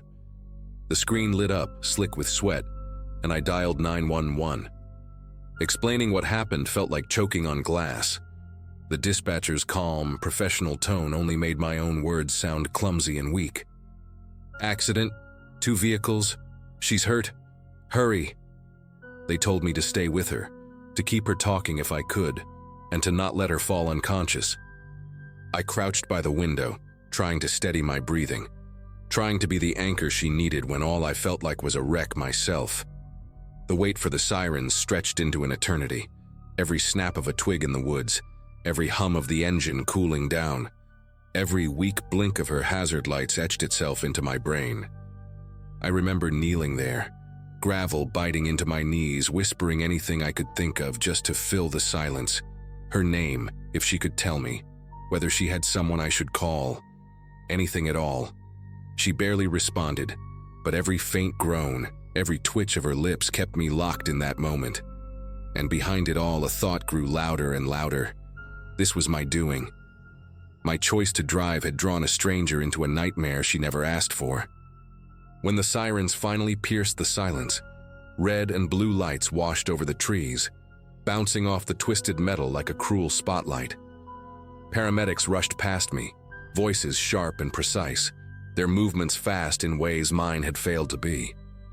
They pried open her door with tools that screamed against the frame, pulled her out carefully, and placed her onto a stretcher. I stood back, useless, feeling like a ghost haunting my own disaster. One of the officers asked me to sit on the roadside while they assessed me, but my eyes never left her. Watching them lift her into the ambulance felt like seeing my guilt drive away with her, siren fading into the night. The officer who stayed behind with me had a face carved with lines of long experience, his expression caught between duty and disappointment. He didn't raise his voice, but every question landed heavy. How much I'd had to drink, why I thought I could drive, if I understood what could have just happened. My words stumbled out, raw and uneven. But there was no excuse good enough to cover the truth. The breathalyzer sealed it, numbers glowing back at me, undeniable.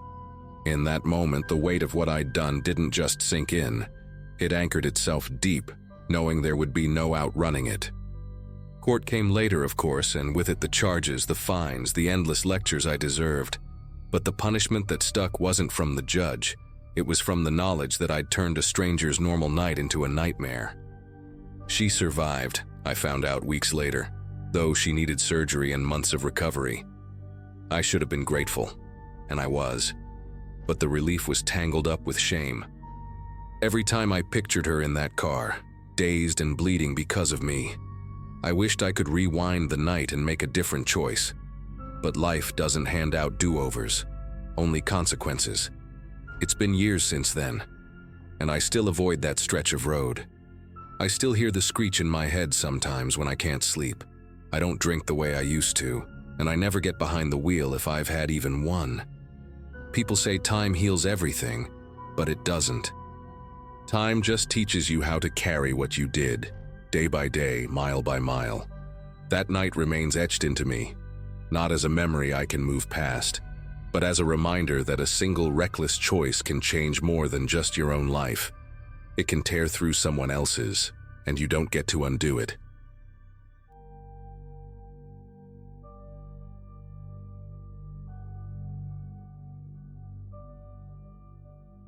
I remember that night vividly because it started out so ordinary.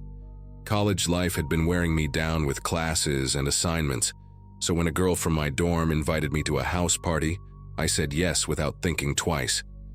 I didn't know many people there, but the music was loud, the lights were dim, and everyone seemed to be laughing like they had known each other for years. I hovered around the kitchen at first, sipping on a cheap drink in a plastic cup, trying to blend in. The place smelled like spilled beer and someone's overly sweet perfume, and every surface was sticky to the touch. I told myself I just needed to loosen up and maybe I'd feel like part of the group. Somewhere between songs, a group of 3 people I had just met, 2 guys and a girl, they started chatting with me. They were friendly in that casual, exaggerated way, throwing jokes too loudly and nudging my arm as if we'd been close friends forever. The girl, whose name was Brooke, had this glittery eyeliner that caught the light every time she blinked. One of the guys, Adam, kept drumming his fingers against the counter like he couldn't sit still, and the other, Matt, had a laugh that felt rehearsed, almost forced. They talked fast, asked me where I was from, and within minutes Brooke leaned in and said, "We're all heading to another spot, you should come." At first I hesitated.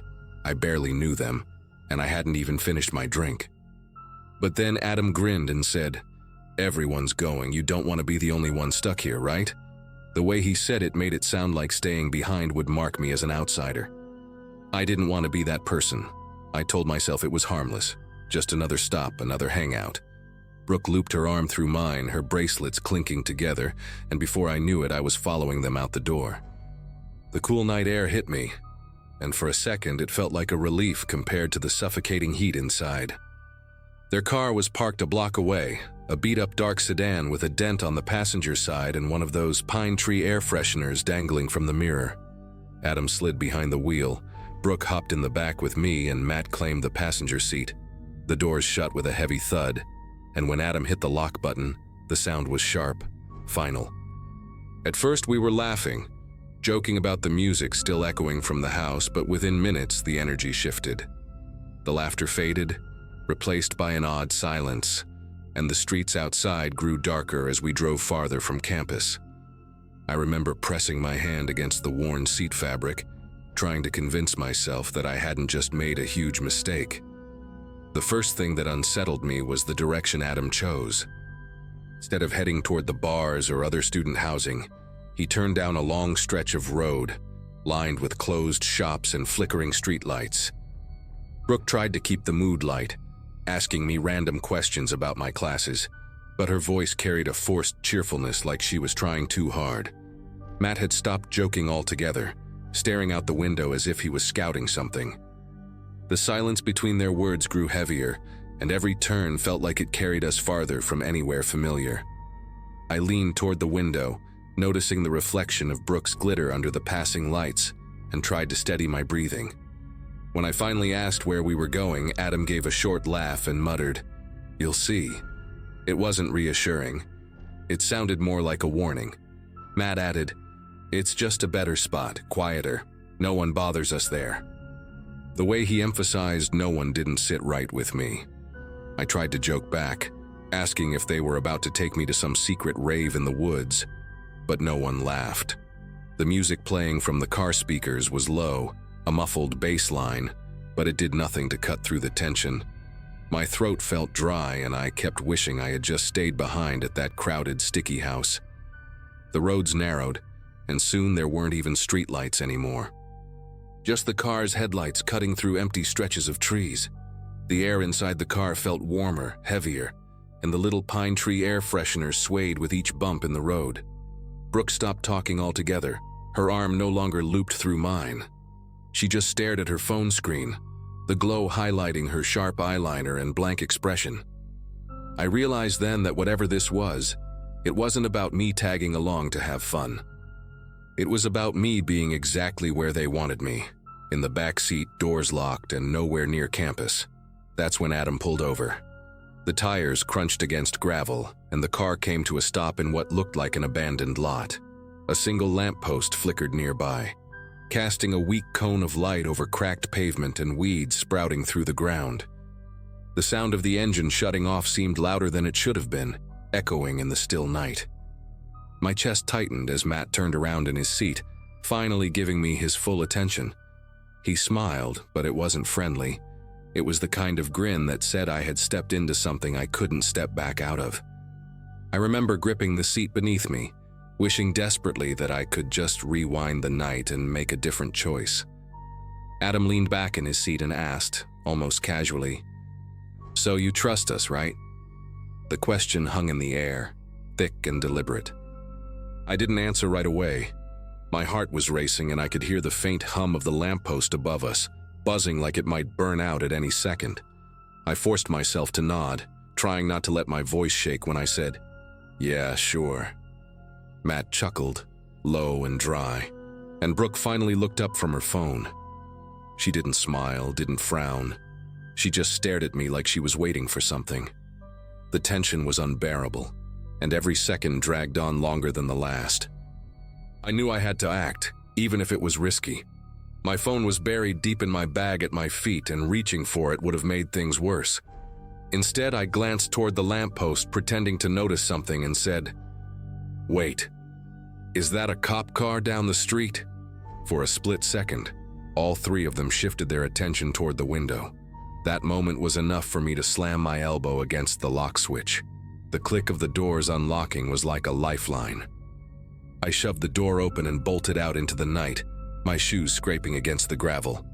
The lot opened up to a main road just a few hundred feet away. I sprinted, lungs burning, until headlights from an actual car appeared in the distance. Desperation kicked in and I waved both arms, stepping dangerously close to the edge of the road. The car slowed, a middle-aged man rolled down his window, and I blurted out something about being in danger and needing help. He told me to get in, and I didn't hesitate. When I looked back, Adam's car was still parked under the weak glow of the lamppost, the three of them watching from inside, silhouettes framed by the windshield. None of them made a move to follow. The man drove me straight back toward campus, and I didn't even try to explain everything. I just thanked him over and over. By the time I got back to my dorm, my knees were weak, and I could barely hold my key steady enough to open the door. I never saw Brooke, Adam, or Matt again, and no one at the party seemed to know them. To this day, I can't shake the thought that if I hadn't trusted my gut in that split second, I might not be here to write this. It was the last time I ever left a party with strangers. Sometimes fitting in just isn't worth surviving by chance.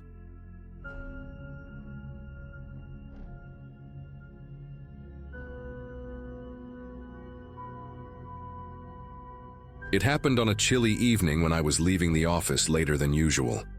At that time in my life, I was juggling 2 jobs and constantly running on little sleep, so staying late at work had become more common than I liked. The company rented out a small floor in an older office building, and parking was in a half-abandoned garage across the street. That garage always gave me an uneasy feeling, not because of how it looked, but because of how empty it stayed. Most of the lights flickered with a tired hum, and the concrete carried every sound like it was trying to remind you that you weren't really alone. I had just reached my car when I realized I didn't have my purse. I remembered setting it down on the hood while unlocking the door earlier, then getting distracted by a call. My phone was in my pocket, but everything else, wallet, keys, even the ID badge I needed to get back into the office, was sitting on that concrete slab 2 levels above. That realization came at the exact same moment I heard the sharp echo of footsteps slapping against the floor behind me. The sound wasn't casual, it was heavy, deliberate, almost like whoever it was wanted me to know they were there. I didn't turn around. My instinct was just to slip into my car as quickly as I could and shut the door. The problem was, I hadn't unlocked it yet. My hands fumbled with the key fob, and the beeping echo of the car unlocking only made the footsteps sound louder, closer. I shoved myself inside, slammed the lockdown manually, and sat in the dim glow of the dashboard, holding my breath until the silence returned. For a minute, I convinced myself I was overreacting. People pass through garages all the time, right? Maybe someone had just taken the stairs behind me, and the acoustics exaggerated it. But then, I thought about my purse upstairs. Driving off without it meant leaving everything behind. Against the voice screaming inside me to just leave, I told myself I'd go back for it quickly, grab it, and head straight out. It sounded reasonable in the moment, but it's the decision I still regret. Climbing the stairwell back to the 2nd level, I tried to convince myself it would be a 30-second trip. Just up, grab the purse, back down. The stairwell smelled like damp concrete and stale cigarette smoke, the kind that clings even when no one's there. My footsteps echoed up the narrow walls, and I noticed how much louder they sounded compared to earlier. Every creak of my shoe against the step made me feel like I was announcing myself. When I pushed the door open to the 2nd level, the air felt heavier somehow. The lights along that row buzzed faintly, some flickering in uneven intervals, casting long shadows that seemed to move even when nothing else did. My car was still where I'd left it, but the spot where my purse should have been was farther back near one of the support pillars. From the doorway, I could already see the strap dangling just over the edge of the hood, swaying slightly like it had been nudged. I told myself the draft from the stairwell door must have moved it. That was the only explanation that made sense. But when I walked closer, the echo of another step, one that didn't belong to me, bounced across the garage. It was softer this time, careful, as if whoever it was had realized I noticed earlier, and now didn't want to be heard. I gripped the strap of my purse quickly, trying not to look around, trying to act like nothing was wrong, but my heartbeat was thundering in my ears. As I lifted the purse, a shadow peeled away from the far corner of the garage, right where the fluorescent light struggled the most. It wasn't a trick of the light. Someone had been standing perfectly still in that darkness, and now they shifted, their outline separating from the column. I couldn't see a face, only the outline of a hood and shoulders angled toward me. The worst part was the silence. They didn't say anything, didn't move closer, just watched as if waiting for me to decide what to do next. I didn't wait to see what they planned to do. My first instinct was to bolt back toward the stairwell, but as soon as I turned, the heavy metal door slammed shut with a clang that echoed through the garage.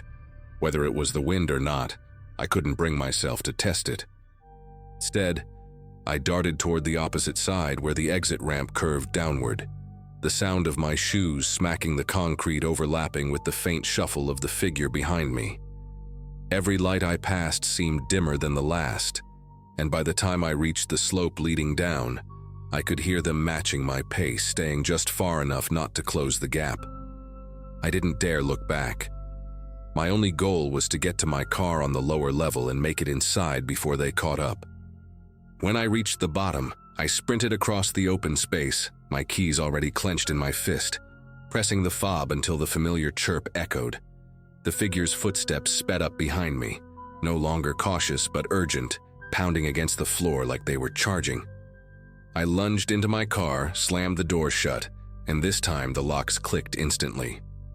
Through the rearview mirror, I caught a glimpse of the hooded shape just as it reached the back of my car.